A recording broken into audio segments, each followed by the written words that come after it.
o oficial de justiça entrou ilegalmente, entrou irregularmente, tudo isso é nulo e não tem nenhum direito essas associações ligadas aos oficiais de justiça de questionar o sensacionalismo. O oficial de justiça é servidor público em um ato público.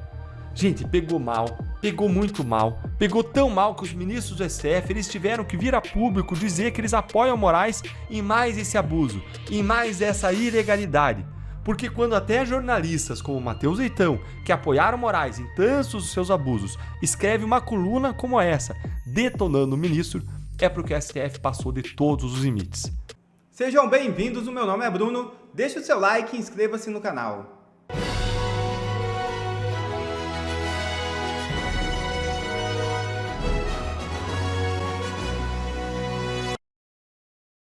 Lula foge de Trump durante o funeral do Papa. É isso mesmo. Quando Donald Trump chegou ao funeral do Papa Francisco, foi inevitavelmente o centro de todas as atenções. Todos pararam para ver o polêmico homem mais poderoso do planeta. Obviamente, autoridades do mundo inteiro foram cumprimentar o presidente americano. Menos uma. O débil presidente do Brasil, o ex-presidiário Lula. Questionado sobre o assunto, Lula mentiu e deu uma desculpa ridícula e esfarrapada. Disse que estava preocupado com a questão da segurança e não viu o presidente Trump. Tem que rir. Na realidade, Lula covarde fugiu. Veja o vídeo. Não cumprimentei porque eu estava conversando com o meu pessoal sobre a questão da segurança na saída, que estava uma confusão muito grande. E eu não cumprimentei, não vi, não olhei nem para o lado, eu não vi o Trump, na verdade. Antes de ser questionado sobre Trump, Lula foi flagrado tendo um ataque de fúria. Visivelmente alterado em frente a jornalistas, ele disparou xingamentos. O favoritismo fica mais em relação à mídia, imprensa. Só te interromper, Railson, rapidamente. Sim. Temos imagens do presidente Lula que conversa agora com a imprensa. Vamos acompanhar. Pode ajudar. Você está atrapalhando aí. Sai da foto. Aqui, ó. Presidente Lula, que participou da missa fúnebre em homenagem a Francisco, ao lado da comitiva presidencial, ao lado da primeira-dama Janja, também... Na UTI, Bolsonaro atualiza estado de saúde. O ex-presidente Jair Bolsonaro publicou uma nota nas redes sociais para informar sobre o seu estado de saúde. Neste sábado 26, ele completa 13 dias internado na UTI do Hospital DF Star em Brasília. No Instagram, Bolsonaro publicou a seguinte nota, abre aspas, permaneço internado na unidade de terapia intensiva do Hospital DF Star, seguindo em tratamento para controle das alterações nos exames laboratoriais do fígado que já estão em recuperação. Ainda persistem com sinais de gastroparesia, retardo do esvaziamento do estômago, soluços e até o momento desde a última cirurgia realizada no dia 13 de abril, não apresentei movimentos intestinais espontâneos, totalizando mais de 12 dias de interrupção de funcionamento normal do sistema digestório, o que impede, por enquanto, a alimentação por via oral. Estou recebendo suporte calórico e nutricional exclusivamente por via parental, endovenosa. Continuo realizando de forma controlada fisioterapia motora para a recuperação da massa muscular perdida devido à situação de repouso pós-cirúrgico e recebendo as medidas de prevenção de trombose venosa. A restrição para visitas permanece e ainda não há previsão para minha alta da UTI. Fecha aspas. Diz a nota publicada pelo presidente no Instagram. Enquanto segue internado na UTI, o ministro do Supremo Tribunal Federal, Alexandre de Moraes, determinou que ele fosse intimado no hospital. A medida foi cumprida por um oficial de justiça na última quarta-feira. A intimação diz respeito ao processo que apura uma suposta tentativa de golpe de Estado, no qual o político é réu. Juristas e entidades da sociedade civil reagiram à medida e apontaram possível violação do Código de Processo Civil. O artigo 244 proíbe a citação de pessoas em estado grave de saúde, salvo em casos que haja risco de perda de direito. Ministros do STF apoiaram a mais recente crueldade do ministro Alexandre de Moraes. Mas eu vou te mostrar que, diferente do STF, nem mesmo jornalistas de esquerda conseguiram defender o ministro, chegando a dizer que esse é o maior erro de Moraes e que vai custar caro, caríssimo ao STF. Olha, gente, virou notícia no mundo inteiro a mais recente crueldade do Alexandre de Moraes, que foi a intimação do Bolsonaro em uma cama de UTI. Essa truculência do ministro pegou tão mal, mas tão mal, que os ministros do STF se sentiram obrigados a ir até os seus porta-vozes da imprensa para dizer que, mesmo que Moraes tenha feito besteira, eles ainda apoiam ele. Tudo daquele jeito bem corporativista que a gente conhece, que a gente sabe que é o estilo deles. Diante das críticas, eles se fecham ainda mais em defesa uns dos outros. Olha aí o que saiu na coluna da Mela Megali no canal aí no jornal O Globo. Ministros do STF apoiam a decisão de Alexandre de Moraes sobre intimar Bolsonaro na UTI.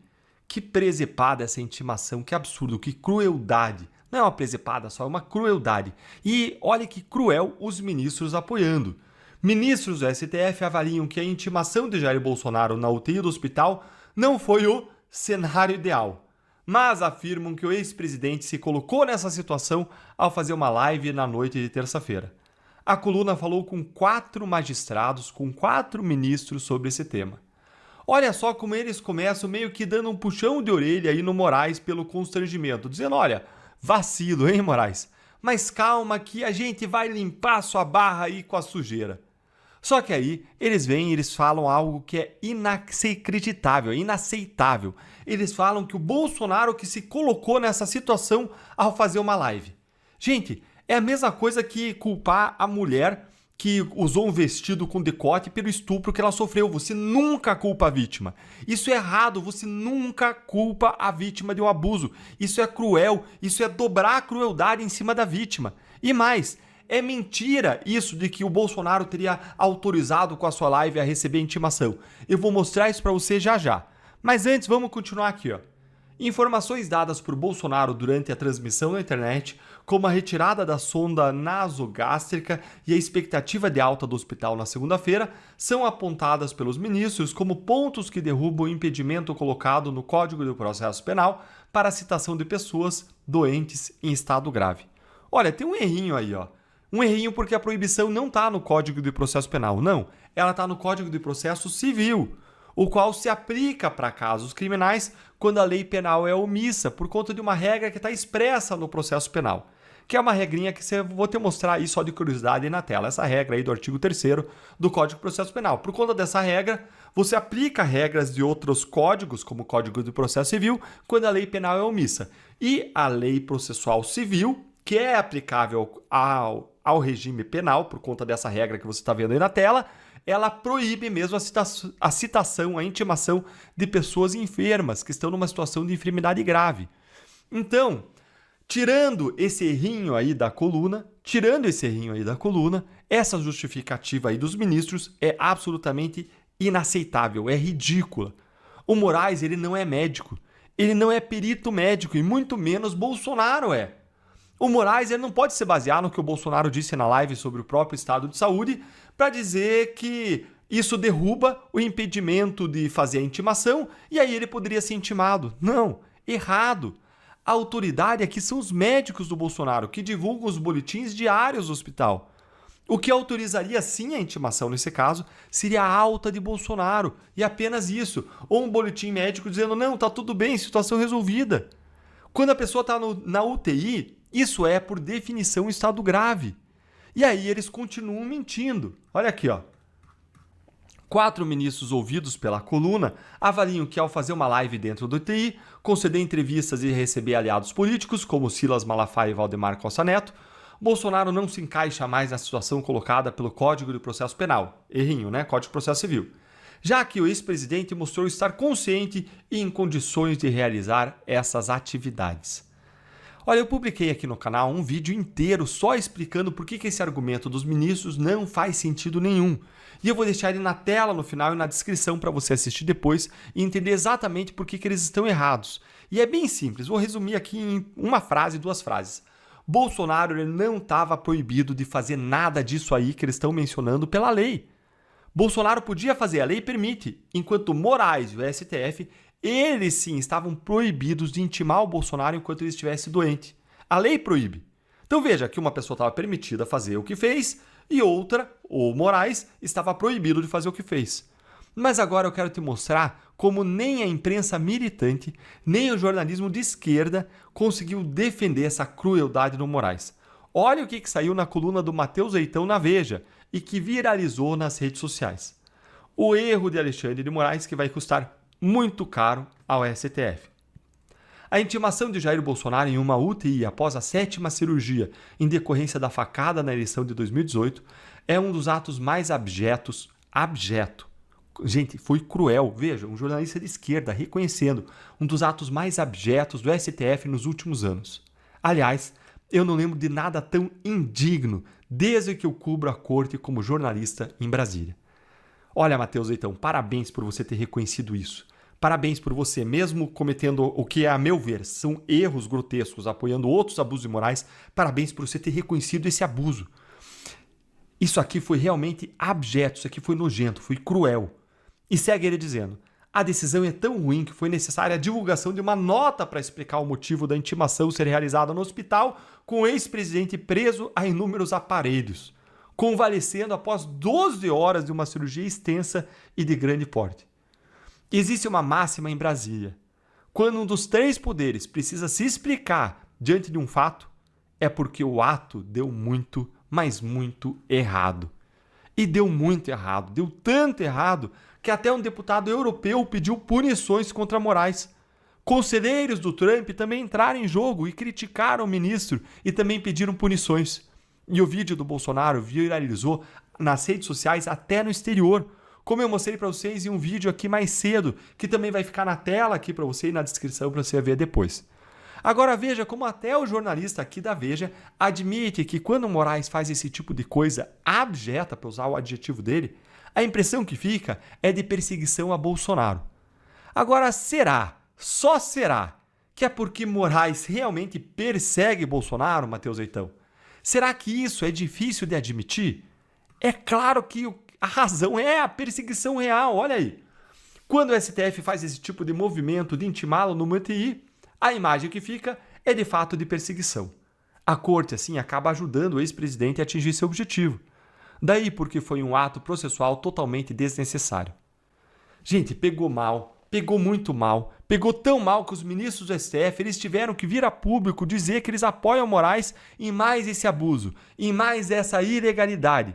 Porque quando até jornalistas como Matheus Leitão, que apoiaram Moraes em tantos dos seus abusos, escreve uma coluna como essa, detonando o ministro, é porque o STF passou de todos os limites.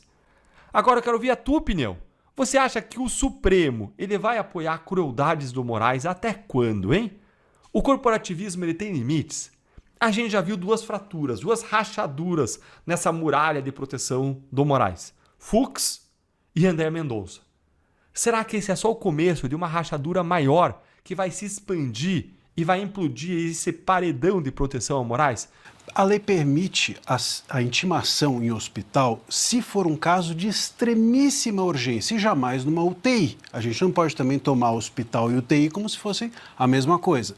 E a lei também permite que os oficiais de justiça sejam sim gravados, eles são pessoas públicas. Mas vamos por partes. A questão da intimação, ela está prevista no CPC, que é o Código de Processo Civil, e que é aplicado subsidiariamente ao penal. Então, se não tem uma regra no penal, aplica-se o civil. E tem lá, 244, só em caso de extrema urgência pode-se entrar no hospital. Era um caso de extrema urgência? Claro que não. Qual é a diferença de você intimar o Bolsonaro ontem, anteontem, ou daqui 5 dias ou 10? Qual é a correria que é necessária? Nada. Aliás, ele já estava sabendo que ele era réu. Era só um ato formal, portanto. Então, a lei permite a intimação, mas não no caso dele. Então, no caso dele, a intimação foi nula, é irregular, é ilegal e é completamente, a gente deve repudiar, porque também do ponto de vista moral e ético, ela não é válida. Basta a gente, não precisa nem de lei, basta a gente ter um pouco de bom senso. Hoje o bom senso está fora de moda. O bom senso é revolucionário, talvez. Basta a gente ter bom senso, intuição e perceber que isso é um ato injusto.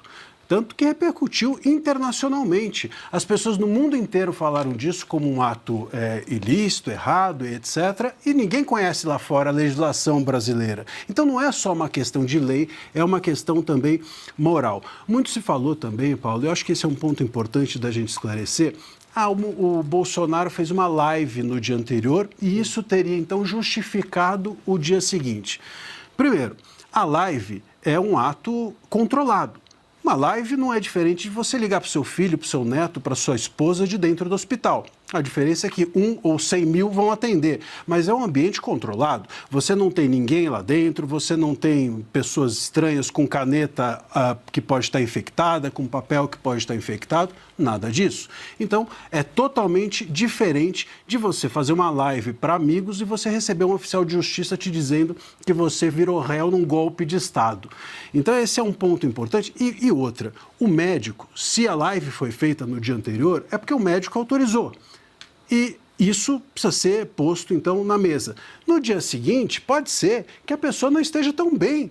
Quantas vezes você está numa UTI e no dia seguinte você vai para o quarto e no outro dia você volta para a UTI? É algo muito instável. Se o médico autorizou a live, pronto, isso não significa que no dia seguinte ele estaria bem para receber um oficial de justiça. Eu acho que o ministro Moraes não conhece tanto de medicina, nem fez nenhuma perícia médica e nem está autorizado a questionar o diagnóstico do médico do Bolsonaro. O oficial de justiça entrou ilegalmente, entrou irregularmente, tudo isso é nulo e não tem nenhum direito essas associações ligadas aos oficiais de justiça de questionar o sensacionalismo. O oficial de justiça é servidor público em um ato público. Portanto, se é público, pode ser gravado, pode ser filmado, até para proteção, até para o Bolsonaro depois usar isso no próprio processo para questionar. É muito curioso até esses oficiais de justiça terem dito que houve sensacionalismo, porque o sensacionalismo foi proporcionado pelo ministro. Sim, então, claro. Essa nota devia ser destinada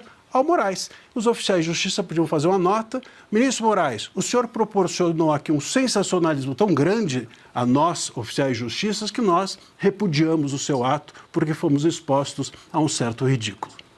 Deixa eu jogar para o telão. Ana também tem pergunta para o doutor Marcília. Podemos seguir nesse tema ou outros, Ana? Fique à vontade. Boa noite, professor. Bom, eu só queria trazer um trechinho de um tweet de um dos filhos do presidente Bolsonaro, o Carlos, que escreveu o seguinte: mesmo em tempos de guerra, hospitais são respeitados, mesmo em meio ao fogo cruzado, há um código de honra que impede soldados de invadir uma UTI. Mas na guerra pessoal de Alexandre de Moraes contra meu pai, até isso foi rompido. A autoridade dos médicos foi desconsiderada, os protocolos foram desrespeitados e a vida dele foi tratada como detalhe. Hoje, né, o Alexandre até comentou o dia da libertação, né, da Segunda Guerra Mundial. Na Europa, o Carlos traz que até na guerra, né, os hospitais são respeitados. Professor, queria sair só um pouquinho desse tema para jogar para o assunto Débora.